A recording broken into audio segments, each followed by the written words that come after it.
आप सोचिए कि तुर्की में, मतलब कहीं तुर्की में कुछ हुआ, वहां पे कैलिफेट ध्वस्त किया गया, और हिंसा यहां हो रही है, भारत में हो रही है।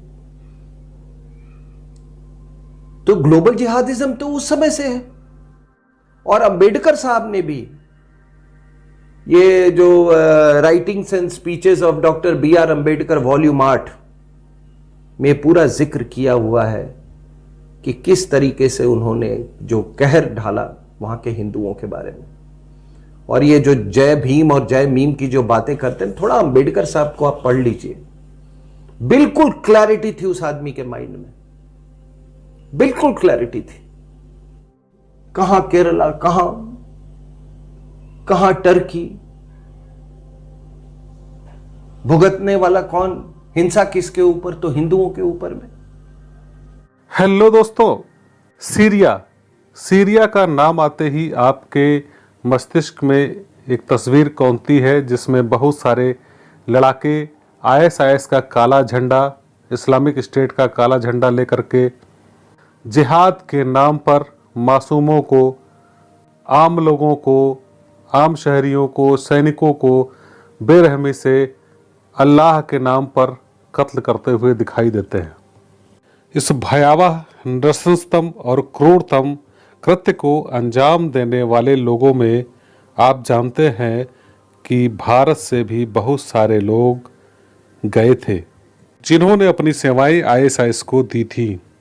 और आप जानकर हैरान होंगे कि उनमें से बहुत सारे लोग, अधिकांश लोग दक्षिण भारत के थे। जी हाँ, अधिकांश लोग कर्नाटक और केरल से थे।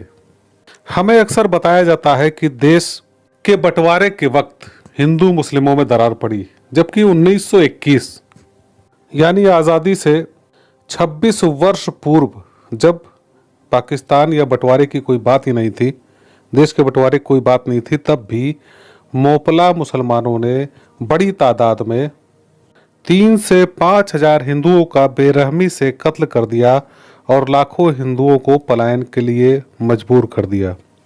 और यह सब उन्होंने खिलाफत आंदोलन यानी तुर्की के खलीफा को बचाने के लिए अंग्रेजों से नाराज होकर किया था। यानी मुस्लिमों का अतिवादी उभार कोई नई घटना नहीं है। कश्मीर से केरल तक चलाए जा रहे तमाम रूपों में, तमाम नामों से जिहाद के बारे में एक एक कर खुलासा किया रा के पूर्व वरिष्ठ अधिकारी और सेना के अफसर जो अब रिटायर है आरएसएन सिंह जी ने। आइए सुनते हैं आरएसएन सिंह जी को। सिंह साहब, इस्लामिक स्टेट की गतिविधियां दक्षिण भारत में ज़्यादा देखने को मिल रही हैं। कुछ लोगों का मानना है कर्नाटक और केरल में ग्लोबल जिहाद कश्मीर से भी ज़्यादा हावी है। इसके बारे में आपकी क्या राय है? नहीं, आपने जब पहले इंटरव्यू मेरा लिया था तो मैंने आपको ये बात कही थी कि कश्मीर से पहले, कहीं पहले केरला का रेडिकलाइजेशन हुआ था। केरला और बाकी साउथ इंडिया के, दक्षिण भारत के और कई हिस्सों के, खास करके केरला के। और इसका कारण ये था कि जब 70 के दशक में ये ऑयल बूम हुआ अरब वर्ल्ड में, तो ढेर सारा पैसा आ गया। फिर यहाँ से हमारी वर्क फोर्स अरब दुनिया में नौकरी की तलाश में गई वहाँ पे। और वो दौर भी था इस्लाम वर्सेस कम्युनिज्म का, आपको मालूम है, जो अफगानिस्तान के बैटलफील्ड्स में उसी पे लड़ाई हुई थी, जंग हुई थी, कोल्ड वॉर की जो आखिरी जंग जो थी, जिसके बाद सोवियत यूनियन का भी कोलैप्स हुआ। तो ये उस समय से ये रेडिकलाइजेशन शुरू हुई है। और अगर 70 के दशक के आप पहले जाएं तो कोई ये मोपला रिबेलियन को ना भूले, ये 1921 में हुआ था। तो एक कट्टरपंथ सोच वहां उस समय भी देखी गई थी। मोपला रिबेलियन में कम से कम 3000-4000 हिंदू मारे गए थे। कम से कम 1 लाख हिंदू परिवार स्थापित हुआ। जी, वहाँ पे अपने वो बेघर हो गए थे। एनी बसेंट ने उसके बारे में लिखा है। एनी बसेंट ने आपको मालूम है कि वो एक ऐसी महिला थी जिनका दिल हिंदुस्तान के लिए धड़कता था। और मैं आपको ये बात बता दूं कि हमारे यहाँ कोई बड़ी अच्छी मतलब ऐसी महिलाएं आई हैं। एनी बसेंट थी जिन्होंने निस्वार्थ हिंदुस्तान के लिए काम किया। वो तो एक एडमिरल की बेटी थी। और सिस्टर निवेदिता का आप जानते हैं, उनका जो विवेकानंद के साथ थी। और उन्होंने एक किताब भी लिखी है, footfalls for Indian industry, footfalls of Indian history. उसके बाद आपको मैंने एक बार बताया था कि ऐसी भी महिला हमारे यहाँ हुई हैं जो कि फॉरेन ओरिजिन की थी और उन्होंने पूरा ये परमवीर चक्र और ये डिज़ाइन किया था। आपको मालूम है ना? हाँ। तो वो बिल्कुल यहाँ के रंग में वो रंग गई थी और उन्होंने हिंदुस्तानी नाम भी ले लिया था और ये पूरा परमवीर चक्र उन्होंने डिज़ाइन किया था। तो वो आज की विदेशी महिला नहीं है। आज जो हमारे यहाँ देश में विदेशी महिला है वो क्या, दोनों में फ़र्क देखिए। ये यहाँ से इनके लोग मूर्तियाँ चोरी कर करके यहाँ से गायब करते थे और वो लोग थे जो कि भारत की जो प्राचीन सभ्यता है उसके रंग में रंग गए थे। ठीक है, उसकी पुनः स्थापना में जिन्होंने अपना जीवन दान कर दिया, पूरी जिंदगी खपा दी उन्होंने। तो बहुत फर्क आ गया है उन विदेशी महिलाओं और आज की ये विदेशी महिला में। थोड़ा अंतर डाल लें। और यही आप पूछेंगे कि भारत का अगर दुर्भाग्य सबसे बड़ा है तो यही है कि कम से कम इंडिपेंडेंट भारत में तो ऐसा नहीं होना चाहिए था। आज भी हमारे यहाँ कोई सिस्टर निवेदिता हो, कोई एनी बसेंट हो, ऐसे लोगों की ज़रूरत है। ये पावर हंगरी, अनपढ़ गंवार, ये विदेशी महिला से इस पुण्य भूमि को निजात चाहिए। तो आपने जो सवाल किया तो उन्होंने, एनी बसेंट ने ये बात लिखी है कि लाखों लोग मारे गए और किस तरह से गर्भवती महिलाओं के साथ उनको किस तरह से काटा गया, मारा गया। बड़ी दर्दनाक उन्होंने पूरी डिस्क्रिप्शन दी है। अब ये था क्या? आपको मालूम है कि खिलाफत मूवमेंट हुआ। खिलाफत मूवमेंट का असर हुआ कि केरला में एक मोपला विद्रोह हुआ। ये मोपला लोग कौन है? ये इनके आधे अरब और आधे हिंदू वंशज के लोग हैं। यानी कि शादियां हुई, जो ट्रेडर्स आते थे अरब से। तो ये मोपला रिबेलियन कहते हैं, मोपला विद्रोह। तो ये विद्रोह कहा गया कि ये खलीफेट मूवमेंट था, वो उसके लिए विद्रोह हुआ। तो आपको मालूम है फर्स्ट वर्ल्ड वॉर के बाद ये जो ऑटोमन एम्पायर था वो कोलैप्स कर गया और उसके लिए वो ब्रिटिश को जिम्मेवार मानते थे। तो उन्होंने, अब विद्रोह तो हुआ, लेकिन वो विद्रोह आप सोचिए कि तुर्की में, मतलब कहीं तुर्की में कुछ हुआ, वहां पे कैलिफेट ध्वस्त किया गया और हिंसा यहां हो रही है, भारत में हो रही है। तो ग्लोबल जिहादिज्म तो उस समय से है। और बी आर अम्बेडकर साहब का कहना है कि ठीक है, आप कैलिफेट के लिए लड़ रहे हो, उसके लिए लड़ रहे हो, आप एक कैलिफेट की स्थापना करना चाह रहे हो साउथ इंडिया में, वो सब हम समझते हैं। लेकिन आपने हिंदुओं की तरफ आपने कैसे, मतलब उनके खिलाफ क्यों ये नरसंहार जो आपने शुरू किया वहां पर, उसका क्या कारण था? उनका ये समझना था कि ये हिंदू लोग जो हैं वो उनका साथ शायद नहीं दे रहे हैं, वो अंग्रेजों का साथ दे रहे, तो उनको काटना शुरू कर दिया, काटना और मारना। और 2500 से मैंने बोला सॉरी 3000 से 4000 हिंदू मारे गए और कई ये हो गए। और अंबेडकर साहब ने भी ये जो writings and speeches of doctor B.R. Ambedkar volume 8 में पूरा जिक्र किया हुआ है कि किस तरीके से उन्होंने जो कहर ढाला वहां के हिंदुओं के बारे में।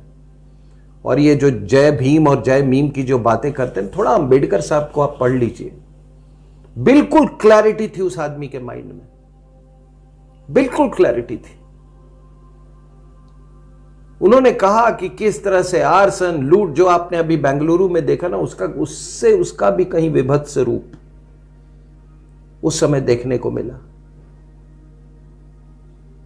लोग बेघर हो गए। और एनी बसेंट कहती हैं कि जो वो वस्त्र उन्होंने पहने हुए थे जिन लोगों ने, उसके अलावा उनके पास कुछ नहीं बचा था। ये मैं 1921 की बात कर रहा हूं।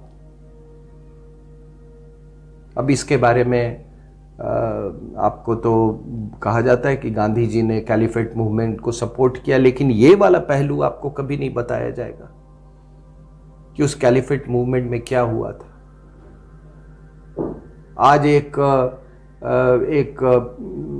कोई शायद बायोपिक भी बन रही है, कोई हाजी नाम का आदमी था, उसको दिखाया जा रहा है कि ये खिलाफत, ये मोपला रिबेलियन का एक बहुत बड़ा लीडर था और ये मलयाली स्वायत्तता स्थापित करना चाहता था। वो बिल्कुल गलत। उसका बाप जो था वो बहुत बड़ा जिहादी था और उसको यहां से मक्का उसको डिपोर्ट किया गया था, उसके बाप को। उस आदमी को ये दिखाने के, और हमारे मार्क्सिस्ट हिस्टोरियन ने इसको पीजेंट स्ट्रगल बना दिया कि ये मजदूरों का, उसका वो रूप दे दिया कि हिंदू जमींदार होते थे उनके खिलाफ ये था। लेकिन वो हिंदुओं के खिलाफ नहीं, वो तो खिलाफत मूवमेंट का एक हिस्सा था। उन्होंने अपना पूरा जो कहर था उन्होंने हिंदुओं पे निकाल दिया। और आप अगर ये कोई सोचता है तो मैं तो फिर कह रहा हूं कि आप अंबेडकर साहब को पढ़ लो, आप एनी बसंत को लिख लो। सावरकर साहब ने अपनी 1924 की एक अपनी नॉवेल है उनकी, मोपला, उन्होंने भी ये सब बात लिखी है कि किस स्केल पर मतलब वायलेंस हुआ था उस समय। और सर उस समय पाकिस्तान नहीं था ना, उसका नाम भी नहीं था उस समय, पाकिस्तान नहीं था। तो जब तो आज जो लोग कुछ कहते हैं कि ये पाकिस्तान से के पार्टीशन से सब शुरू हुआ, नहीं, ऐसी कोई बात नहीं थी। 1946 के उसमें हमने आपको कहा था कि ये सभी लोग, इन्होंने मुस्लिम लीग के लिए वोट दिया था। और मुस्लिम लीग का जो वो पूरी इलेक्शन जो है 46 के, वो पाकिस्तान के नाम पर ही लड़ी गई थी, है कि नहीं? तो वहां पे साउथ इंडिया में भी लोगों ने ऑलमोस्ट, आप वो फिगर्स ले लीजिए उस समय किस स्टेट से कितने वोट्स पड़े थे मुस्लिम लीग कैंडिडेट्स को। ऑलमोस्ट 100% वोट साउथ इंडिया से मुस्लिम लीग के लिए पड़ा था। तो ये मोपला रिबेलियन उस समय ये इतने रेडिकलाइज थे। आप सोचिए, कहां केरला, कहां टर्की, भुगतने वाला कौन, हिंसा किसके ऊपर? तो हिंदुओं के ऊपर में। और ये बातें अब उभर के धीरे धीरे आ रही हैं। तो आपने पूछा ये साउथ इंडिया के बारे में, तो देखिए आपने सही कहा कि मेरा अपना जो अध्ययन है, विश्लेषण है, उसके मुताबिक दो एपिसेंटर है इस्लामिक स्टेट के। एक है कश्मीर और दूसरा है केरला। एक धारा उत्तर से दक्षिण और दूसरी धारा दक्षिण से उत्तर। अब ये केरला में तीन मॉड्यूल हैं, 2-3 जगह हैं जो कि इस एपिसेंटर का हिस्सा है। सबसे पहले कासरगोड जो जगह है केरला में, वहां से 2016 में अचानक कोई 2 दर्जन लोग गायब हो गए। महिलाएं भी थी उसमें। पता चला कि ये सब अफगानिस्तान चले गए हैं इस्लामिक स्टेट को ज्वाइन करने। उसमें कई लोगों को कन्वर्ट भी किया गया था। और फिर जब पूरा अध्ययन किया गया तो पता चला कि यहां तो ये इस्लामिक स्टेट का रेडिकलाइजेशन मतलब अपनी चरम सीमा पर है, और लोग वहां से चले गए कासरगोड की तरफ। अब है क्या कि वहां पे ये उसका जो सरगना जो था वो कासरगोड मॉडल का, वो है एक अब्दुल रशीद भी पेशे से इंजीनियर, वो भी शिक्षित, पढ़ा लिखा, वो भी शिक्षित। अब्दुल रशीद। अब अब्दुल रशीद का उसने एक प्रवीण स्वामी को एक इंटरव्यू दी है एक इंडियन एक्सप्रेस में, और उसकी आप बातें सुन लीजिए। वो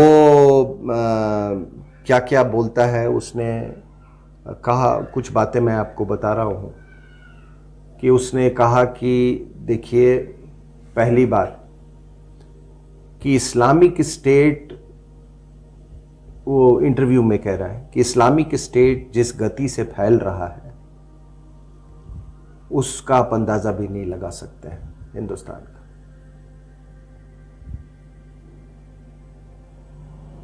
और इसके पहले मैं बता रहा था आपको कि ये जो एक धारा उत्तर से दक्षिण और दक्षिण से दक्षिण से उत्तर की तरफ, अब इस्लामिक स्टेट की मैं बात कर रहा हूं। और इन धाराओं में बीच बीच में कई और ये इस्लाम जिहादी नदियां आके इनमें से मिल रही हैं। जैसे महाराष्ट्र से मैंने नाम लिया, वो उस सादिया का वो धारा, कर्नाटक से एक धारा, बिहार से एक धारा, ये सारी धाराएं आके मिल रही हैं। और इसकी स्थिति ये हो गई है कि इन धाराओं पर अगर आपने नहीं रोका तो इनमें बाढ़ आ जाएगी। और जो आपने दिल्ली में देखा वो इसी बाढ़ का नतीजा था। जो आपने बेंगलुरु में भी देखा वो इसी बाढ़ का नतीजा है। तो अगर इन नदियों को आप इसको बंद नहीं करेंगे, इसमें बांध नहीं बनाएंगे, तो ये बाढ़ आती रहेगी। तो ये हकीकत है। मैं बात कर रहा था ये कासरगोड मॉड्यूल की, तो यहाँ से 2 दर्जन लोग गए, फिर वहाँ पर ये हिस्सा बन गए इस्लामिक स्टेट का। और वहाँ वो अब्दुल रशीद की मैं बात कर रहा था, उसने इंटरव्यू दिया। उसने जो इंटरव्यू में कहा कि भाई, पहले बात की आपको अंदाज़ा नहीं, उसने कहा कि किस गति से ये फैल रहा है। दूसरा, उसने ये भी कहा कि भाई हमारा ये है कि पहले एक कैलिफेट बना लो और उसको एक अपना मजबूत बेस मानकर फिर धीरे धीरे फैलते जाओ। उसकी बात की उसने। फिर उसने ये कहा कि देखिए, ये जो शिक्षा और ये सब चीज़ें हैं, ये डिग्री डेवलपमेंट, ये सब, कहता है ये सब सूडो अचीवमेंट्स, कहता है इससे कोई मतलब नहीं है इस्लाम का। और वो कहता है कि ठीक है, आप हमारे लिए सुविधाएं दे दो। किसी ने कहा, उसने कहा कि लोग कहते हैं कि आखिर तो हिंदुस्तान में हर चीज़ की छूट है, आप हर मज़हब अपना मज़हब को फॉलो कर सकता है, कोई यहाँ पे आप हज पे जा सकते हैं, आप कोई भी पूजा पद्धति हो सकती है, इस पर कोई रोक टोक नहीं है। तो उसने कहा ये काफ़ी नहीं है। सबसे बड़ी छूट उसने कहा कि ये हिंदुस्तान जो है ये दारुल हर्ब है, इसको दारुल इस्लाम बनाना है, और दारुल इस्लाम बिना ऑफेंसिव एक्शन के नहीं बन सकता है। और उस समय भी 1921 में भी जो मुतलक जब क्रांति की बात हुई थी, आप इनका ये पढ़ लीजिए, ये एनी बसंट का, वो कहती हैं कि मुसलमान कहते हैं कि ये अंग्रेजों का जो राज है ये दारुल हर्ब है और इसको हमको दारुल इस्लाम बनाना है। और आज अंग्रेजों के जाने के बाद भी वही बात हो रही है कि ये अब्दुल रशीद जो है कहता है कि ये दारुल हर्ब है, और जब तक आपका मुसलमान का ये कर्तव्य है कि वो ऑफेंसिव एक्शन करे, यानी कि वो आक्रमण करे और आक्रमण करके इसको दारुल इस्लाम बनाए, ये इस्लाम के एक मतलब ये सिद्धांत है इस्लाम का। ये इस्लाम आप पर ये एंजॉइन करता है इस चीज को, आप इससे पीछे नहीं हट सके। और फिर उसने उदाहरण दिया है, उसने कहा, उसने हवाला दिया कि भाई मोहम्मद साहब ने दावा यानी कि प्रोसेलिटाइजेशन से तो लोगों को नहीं कन्वर्ट किया था। उन्होंने जब तलवार उठाई तो सारा अरब पर कब्जा कर गया। तो इस्लाम में जब तक तलवार आपको छोड़ने की इजाजत नहीं है। और वो बिल्कुल उसने कहा कि इस दुनिया में केवल अल्लाह है और अल्लाह के अलावा कोई पूजनीय नहीं है। ये सारी बातें उसने, वो इंटरव्यू लोग देख लेंगे, कहीं ना कहीं अवेलेबल होगा नेट पे, आप अब्दुल रशीद की पूरी इंटरव्यू आप देख लीजिए। और उसने कहा कि हम यहाँ पे इस्लामिक स्टेट में हम लोग जितने मुसलमान हैं अलग अलग देशों के, हमारा ये उम्मा है, हम एक भाईचारे के तरह रहते हैं। तो मैंने कासरगोड के बारे में आपको बताया। फिर ये अब्दुल रशीद जो है, इसने एक सोनिया सेबेस्टियन नाम की एक महिला थी, उसको इसने कन्वर्ट किया, उसको भी ये ले गया कन्वर्ट करके इस्लामिक स्टेट में। फिर इसने एक बिहार की महिला थी, युवती थी, यास्मीन नाम था उसका, यास्मीन जैब, उससे शादी कर रचाई इसने। उसको भी ले जा रहा था, वो पकड़ी गई वहाँ एयरपोर्ट पे, अफगानिस्तान काबुल जा रही थी, वो पकड़ी गई वहाँ पे। तो आप स्प्रेड देखिए आप इस्लामिक स्टेट का। ये मैं कासरगोड की बात कर रहा हूँ। यहाँ का आदमी अब्दुल रशीद शादी कर रहा है बिहार की लड़की से। तो आप पूरे ये जो पद चिन्ह की जो हम बात कर रहे थे ना, वो आप देख लीजिए। दूसरा एक है कन्नूर मॉडल। कन्नूर मॉडल में भी वहां से कम 40 से 50 लोग कन्नूर से गए सीरिया में, और सीरिया में वहां जाके उन्होंने अपनी सेवाएं दी। कुछ लोगों को सीरिया में सेक्स स्लेव्स बना के ले गया गया। और एक तीसरा मॉडल है, एक उमर अल हिंदी मॉडल। ये अंदर के जिहाद, हिंदुस्तान के अंदर में जिहाद के लिए। और इसमें इनके टारगेट हैं हाई कोर्ट जजेस, कुछ अहमदिया, और जो लोग ये आपके अहमदिया के अलावा जूस, कोडाई कनाल एरिया में काफ़ी जूस हैं, वो भी इनके निशाने पे हैं। तो ये मतलब आप देखिए, एक केरला से अफगानिस्तान में फीड हो रहा था, सीरिया में फीड हो रहा था, और अंदर की जिहाद है। अब ये चीज़ जो है ये पूरी साउथ इंडिया में ये फैली हुई है, और इसके तार कोलंबो तक जा रहे हैं।